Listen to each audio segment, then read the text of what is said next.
কায়দায় এখন যদি কেউ আবার আমার ভোট আমি দিব, তোমারটাও আমি দিব, এই স্লোগান দিয়ে যদি কেউ ভোটের ময়দানে নামে, এই যুব সমাজ তাদেরকে ভোটের মাধ্যমে, ব্যালটের মাধ্যমে সমুচিত জবাব দেবে।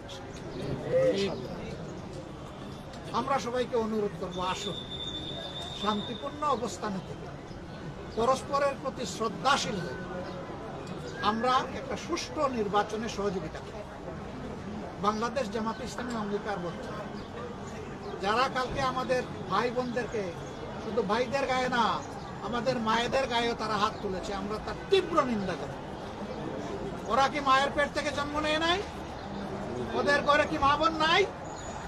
মা বোনদের প্রতি সামান্য সম্মান দেখানো, নিশ্চয়ই তারা পরিবার থেকে সেই শিক্ষা পেয়েছে।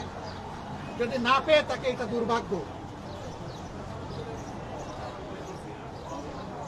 আমরা আর দেখতে চাই না, শুনতে চাই না এই ধরনের নোংরা অবস্থা। শুধু ঢাকা 15 না, এখানে ওখানে টুকটাক আমরা এগুলো শুনতে পাচ্ছি। আমরা নির্বাচন কমিশন এবং সরকারকে বলবো, যদি সত্যি আপনারা যে অঙ্গীকার করেছেন সুষ্ঠু নির্বাচনের, সেই অঙ্গীকার যদি আপনারা বাস্তবায়ন দেখতে চান, তাহলে আপনাদের দায়িত্ব আপনাদেরকে অবশ্যই পালন করতে হবে। অবশ্যই সমতল মাঠ সবার জন্য দিতে হবে,